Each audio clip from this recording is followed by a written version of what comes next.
Hello dear, इस video में हम खिलजी वंश के बारे में पढ़ने वाले हैं। इससे पहले की वीडियो में हमने गुलाम वंश को कवर कर लिया है। खिलजी वंश से जितने भी पॉइंट आपके एग्ज़ाम में बनते हैं वो सारे के सारे हम इस वीडियो में कवर करेंगे। ठीक है, तो चलिए स्टार्ट करते हैं।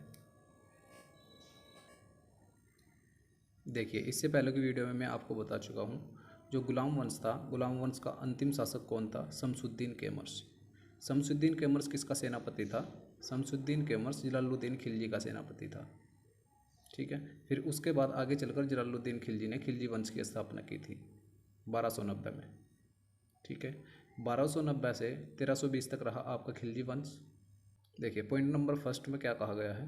13 जून 1290 ईस्वी को जलालुद्दीन फिरोज खिलजी 1290 से 1296 तक रहा ने खिलजी वंश की स्थापना किलोखरी में की। खिलजी वंश की स्थापना किसने की थी? जलालुद्दीन फिरोज खिलजी ने की थी खिलजी वंश की स्थापना। ठीक है, नेक्स्ट पॉइंट।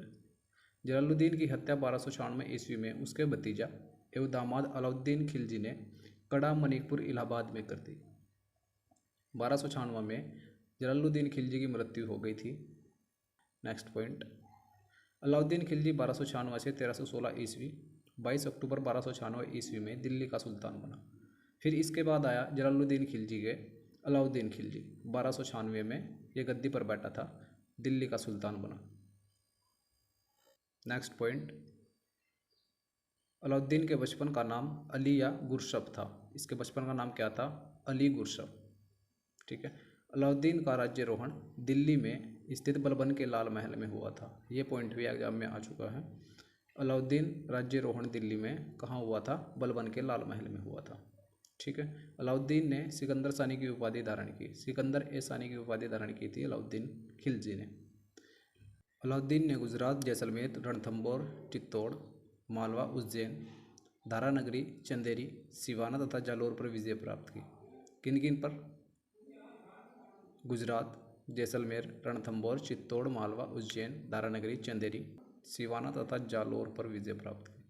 ठीक है, अलाउद्दीन खिलजी ने इन पर विजय प्राप्त की थी। अलाउद्दीन प्रथम मुस्लिम सुल्तान था जिसने दक्षिण भारत पर आक्रमण किया और उसे अपने अधीन कर लिया। दक्षिण भारत पर इसने आक्रमण किया था और उसे जीत लिया था, उसे अपने अधीन कर लिया था। Next point. दक्षिण भारत के विजय श्रेय अलाउद्दीन के सेनानायक मलिक काफूर को दिया जाता है। दक्षिण भारत जीतने का जो विजय है, विजय का श्रेय है, वो अलाउद्दीन के सेनानायक मलिक काफूर को दिया जाता है। मलिक काफूर 1000 दिनारी भी कहा जाता है। मलिक काफूर को क्या बोला जाता था? 1000 दिनारी। अलाउद्दीन की नीतियों में सर्वाधिक महत्वपूर्ण उनकी बाजार नियंत्रण की नीति थी। बाजार नियंत्रण व्यवस्था किसने चलाई थी? अलाउद्दीन खिलजी ने चलाई थी। अलाउद्दीन की नीतियों में सर्वाधिक महत्वपूर्ण उसकी बाजार नियंत्रण की नीति थी। ये पॉइंट हम यहाँ पर कवर कर चुके हैं। अलाउद्दीन ने भू राजस्व की दर को बढ़ाकर उपज का 1/2 भाग कर दिया। ठीक है, राजस्व का देवी सिद्धांत किसने दिया था? अलाउद्दीन खिलजी ने दिया था। Next point. अलाउद्दीन खिलजी ने अपने शासनकाल में 2 नया कर चराई, दुधारू पशुओं पर एवं गढ़ी घरों पर झोपड़ी पर लगाया। जो चराई कर था वो दुधारू पशुओं पर लगाया था इसने, और जो गढ़ी कर था वो घरों एवं झोपड़ी पर लगाया था। ठीक है, ये पॉइंट भी आपको याद रखना है।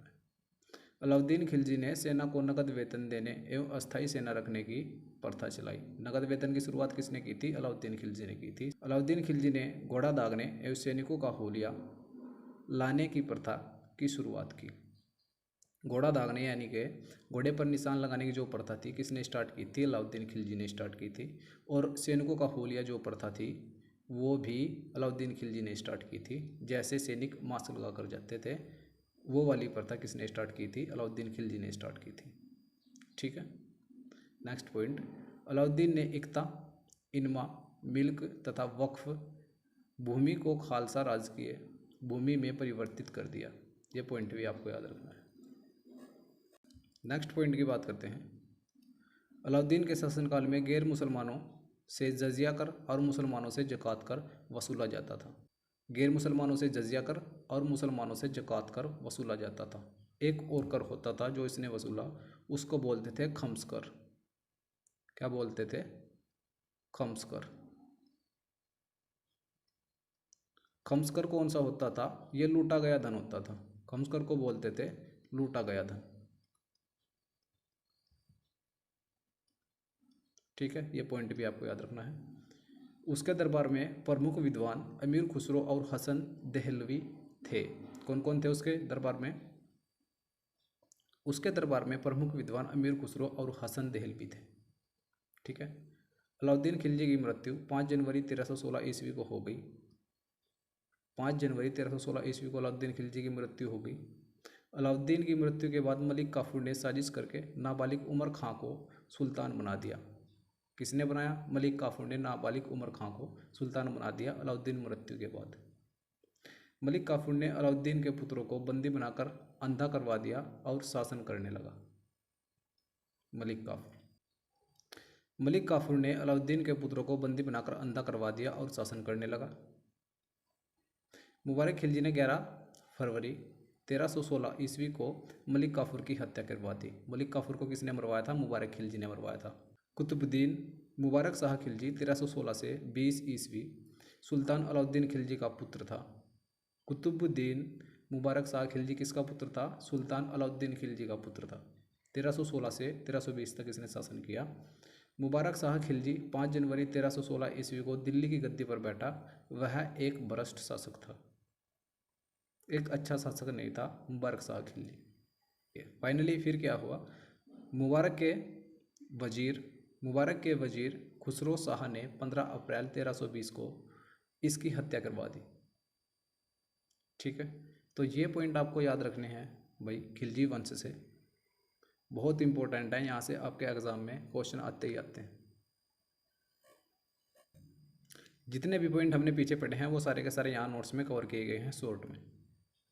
एक शॉर्ट तरीके से आप नोट्स बनाइए जिससे कि रिवाइज करने में आपको ज़्यादा टाइम ना लगे और आराम से सारे के सारे पॉइंट रिवाइज कर पाओ। ठीक है, तो देखते हैं नोट्स में किस तरह से दिया गया है। खिलजी वंश 1290 से 1320 तक रहा, ये मैंने आपको बताया पीछे। संस्थापक कौन थे इसके? जलालुद्दीन खिलजी 1290 से 1296 तक रहे थे। ठीक है, जलालुद्दीन खिलजी को मरवा दिया गया। अलाउद्दीन खिलजी अगला शासक बना। 1296 से 1316 तक रहा था अलाउद्दीन खिलजी। उपाधि कौन सी धारण की थी इसने? सिकंदर एसानी। सिकंदर एसानी की उपाधि किसने धारण की थी? अलाउद्दीन खिलजी ने। राजधानी किसको बनाया था इसने? दिल्ली के पास में पड़ता है सिरी, उसको इसने राजधानी बनाया था अपनी। मंगलों का आक्रमण सर्वाधिक तथा अंतिम जो मंगलों का आक्रमण था अलाउद्दीन खिलजी के समय हुआ था, और सबसे ज़्यादा जो आक्रमण हुए अलाउद्दीन खिलजी के समय हुए। ठीक है, ये पॉइंट भी आपको याद रखना है। लोहा रक्त तलवार की नीति अपनाई थी अलाउद्दीन खिलजी ने। बलबल ने कौन सी नीति अपनाई थी? लोहा रक्त की नीति। और इसने कौन सी अपनाई? लोहा रक्त तलवार की नीति अपनाई थी अलाउद्दीन खिलजी ने। सैनिकों को नगद वेतन देने की शुरुआत की थी। ये पॉइंट पीछे कवर कर चुके हैं हम, सारे के सारे पॉइंट हम पीछे कवर कर चुके हैं, हम यहाँ पर रिवाइज कर रहे हैं एक नोट्स के माध्यम से। दाग प्रथा की शुरुआत, घोड़ों पर निशान लगाने की प्रथा इसने स्टार्ट की थी। चेहरा प्रथा, सैनिकों का हुलिया की शुरुआत की थी इसने। बाजार व्यवस्था की नींव रखी। बाजार व्यवस्था किस पर आधारित थी? बाजार व्यवस्था मूल्य नियंत्रण प्रणाली पर आधारित थी। ठीक है, ये पॉइंट यहाँ पर दिया गया है, ये देखो। अब कुछ आपके अधिकारी होते थे अलाउद्दीन खिलजी के समय, कुछ अधिकारी होते थे, उनको क्या कहते थे? देखो, जैसे मुहत्सिब होता था, ये एक अधिकारी होता था। बाजार नियंत्रण और नाप तोल पर निगरानी रखने वाले अधिकारी थे। मुस्तखराज किसको कहा जाता था?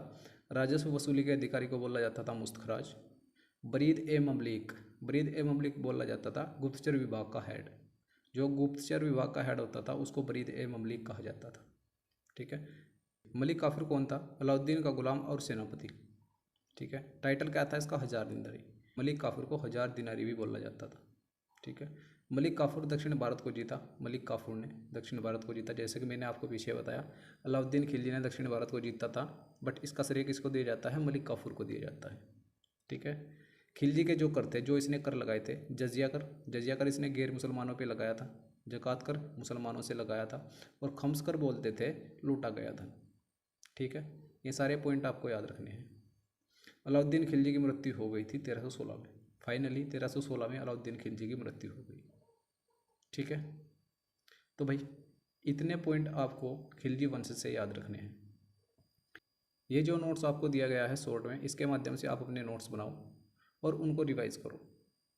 ठीक है, तो भाई आज की वीडियो में इतना ही। मिलते हैं अगली वीडियो में तुगलक वंश के साथ। अगली वीडियो में हम तुगलक वंश को पढ़ने वाले हैं। ठीक है, तब तक के लिए नमस्कार, धन्यवाद।